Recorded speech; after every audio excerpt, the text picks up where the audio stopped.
Welcome back to the #1 home improvement business channel in the entire world. It's probably the only one you should be watching. I've got a couple different topics to discuss in this video. I'm going to keep it short, sweet, and to the point. First topic of discussion is to address the video that's causing so much controversy with the socialists that watch my other YouTube channel. It's about charging $500 to reset a GFI outlet and replace another outlet. And there's a little bit more background. Someone had gone there prior to me to try to repair it and couldn't. The outlet was left hanging out of the wall with the wire still connected to it. The socialists failed to even realize that, wow, someone had gone there, couldn't fix it, left wires hanging out of the wall. Then you got the call to go there. They just focused on the fact that I reset a GFI outlet and replaced a receptacle. In the business world, in this property management business, that I was doing the work for. It's not about resetting GFI outlets. It's not about just replacing a receptacle. They have a problem. They called me with the problem. And that problem had a certain pain in the ass factor to them. And that also has a dollar figure to make it go away. And I came in well under the dollar figure to make it go away. The main reason I'm still in business, year after year after year, we're going on to the next decade. The main reason is I always give high value for the money spent on the work that I do. And a lot of times property managers, they don't care. They don't want to hear a long story about, oh, I had to do this and I had to go to the store and oh, I had to crawl through the attic. Oh, hey, is it done? Is it fixed? Good. This is how I want you to invoice me. That's another thing in the business world that most people don't talk about. When you have these business relationships, and there's a reason no one talks about it. It's a gray area. So I think I've beat that horse dead. I have nothing against horses. You watch my video on Monday, you get to see my horse. It's not about resetting GFIs. It's about problem solving and making their problems go away. Now, get this. That property manager took my invoice for $500 and doubled it and gave it to the investor group that owned that house. They also own half the houses in the neighborhood. That's a topic for a different story about economies and when investor groups jump in to buy. I mean, yeah, don't want to go down that road. That's a topic for a different day. I rant a lot on this channel, and I want to give you some productive advice or just share experiences that work for me. And a question came in last week when I was actually brainstorming about this specific topic. How do I get more work done in one day, Handyman? I'm not getting enough accomplished every day. I'm not making enough money every day. This is one of my whiteboards. As you can see, this one has the days of the week written across it, columns, task items in each day. This is one type of schedule. The other type of schedule, I will have a column of task items for that one day, and then I will have a time limit on each task item. And it's basically a way to keep me on track. We'll use the hardwood floor project that I just completed, and I'll give you a couple task items. Pick up the buffing machine, unload buffing machine, talk to homeowners, buff the floor, vacuum the floor, wipe the floor, finish the floor. Sometimes I dumb it down for myself. I give myself very, very easy directions to follow so that I can start checking things off. Checking things off, what that does is it plays a mental game with yourself. You're accomplishing goals. You're accomplishing goals and you're building momentum. You're building your energy. It's a mental state of accomplishment, and it snowballs. It snowballs and it snowballs, and you get more and you get more work done. When you get a lot of work done in a day, you know what? Man, I'm going to push myself one more hour. That hour goes through and you get a lot of work done. Check in with the customers. I always try to be cleaning up or be leaving the driveway when they're getting home. I don't like being there when they're there, especially in the evenings in the wintertime. It's a real weird feeling because it's pitch black out, everything's quieted down, working late in the wintertime.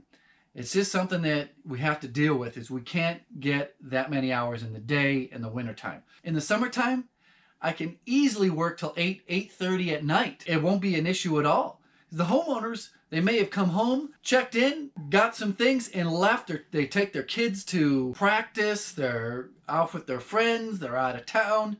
There's just a lot more hours to work in the day because of the longer daylight hours in the summertime. I know some of the guys who manage larger construction companies.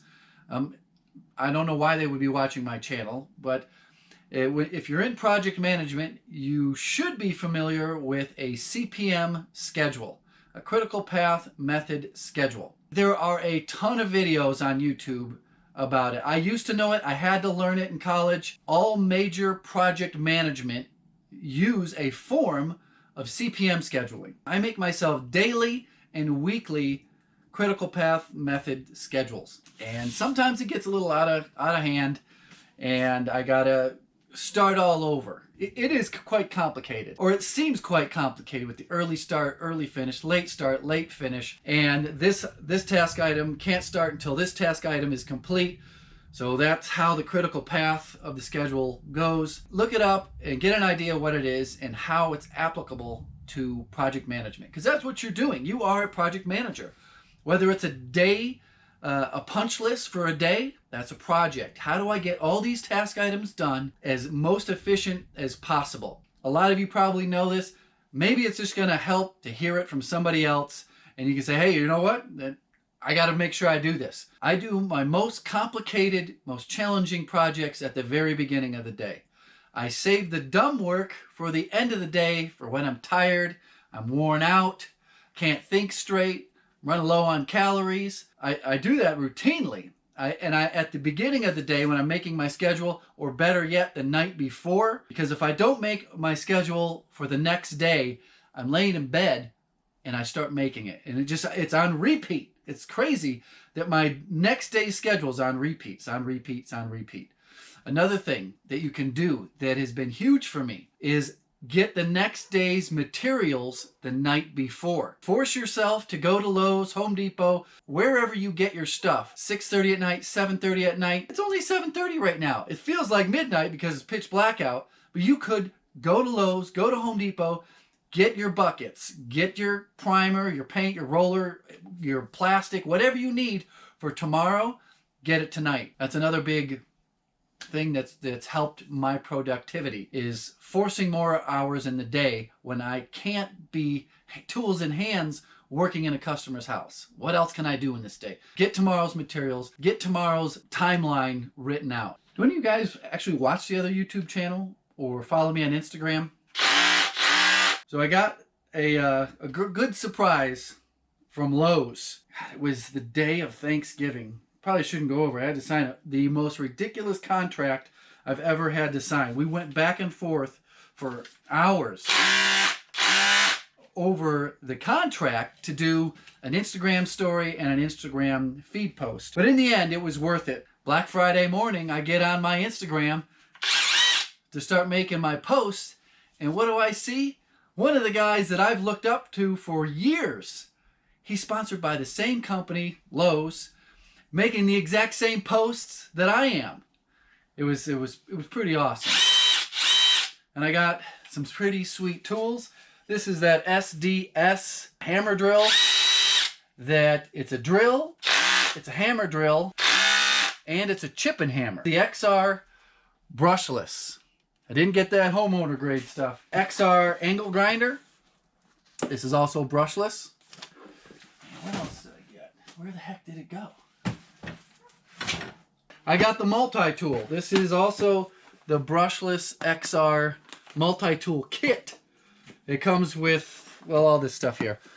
I might do a tool video. So the battery died on me there for a second. So I've got some bits, some chippers, a whole bunch of stuff coming in the mail. I'm going to put this to the test, see if it's everything that it's supposed to be. This one here will be interesting. I heard that certain blades won't fit the DeWalt multi-tool. And you gotta have a specific type of blade with the back end cut out of it. I can't remember if my blades are like that or not. I buy them in bulk, in boxes of 50 or 100, and I get them for about 98 cents a piece.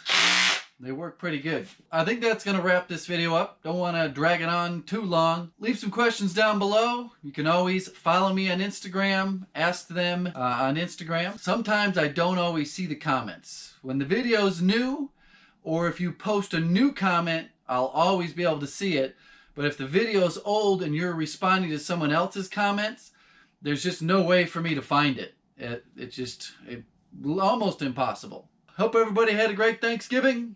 Made a lot of money. I put in 10 hours and was even able to make it to Thanksgiving dinner. Gotta make that money. These bills aren't gonna pay themselves. Goodbye.